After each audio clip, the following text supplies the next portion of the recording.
Welcome back to R&DW Adventures. I'm Darryl. And I'm Renee. And today we're in Ypsilanti, Michigan for some geocaching.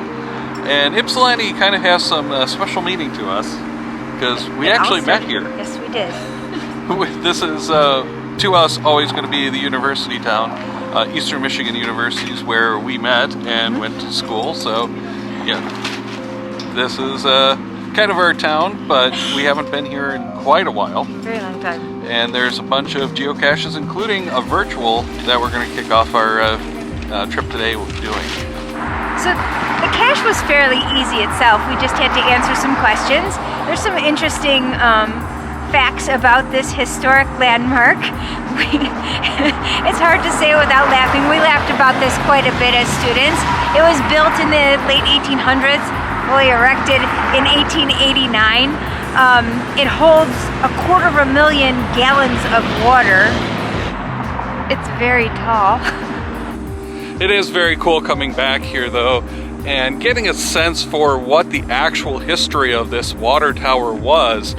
It was such an icon when we were in school, and as you can imagine, a water tower like this gets a lot of juvenile comments from those who go to school there.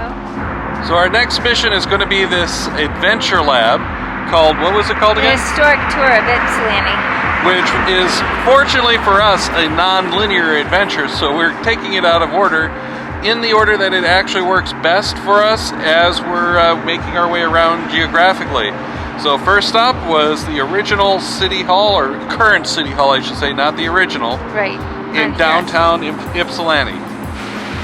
Our next stop on this tour was the Tridge, which is a really cool three-way bridge which connects two different parks plus the downtown area.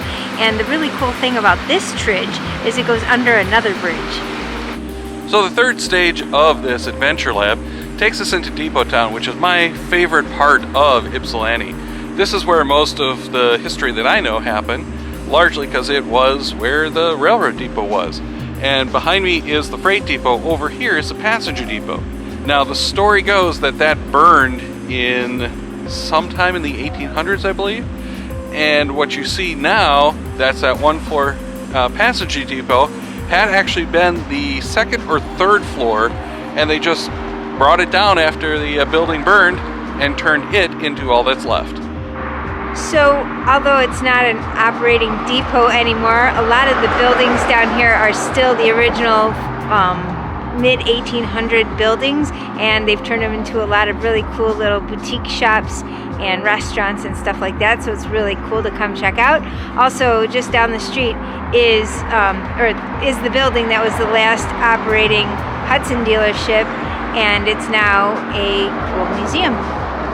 And of course, in among all of this, a great history, the cool shopping, and just memories that we have, we've got some caches thrown in as well. We are in Prospect Park, and this cannon was originally used in Maine as a defense gun, but when it was going to be retired, the mayor of Ypsilanti wanted it brought here. So it was brought here in 1902. It was cast in 1865. I think it said it weighs like over 20,000 pounds and has a 10-inch barrel. So our final stage on the Adventure Lab took us to the Peninsular Paper Company, which was a lot different when we went to school. It was a building. There were buildings, even though it was closed. Not apartment buildings. Now it's apartment buildings, but it's a very cool location. It's always been one of those icons of Ypsilanti, and the sign used to be lit at night, yes, which it isn't anymore, and the building that is here in Peninsular Park is falling apart. Yes. So with you guys, we found one virtual, one traditional, and the 5 stages of the Adventure Lab, and that's going to wrap up this video, but we're off to find that one bonus cache for this one. So not a big day. We've only found 8, but had a really good time, and we got to come back and check out Ypsilanti and a lot of the museums. Absolutely. Make sure to check out our geocaching videos in the playlist over in the corner if you like that. But check out our other stuff on the channel, because we got a lot of other stuff there, including some museums and stuff like that.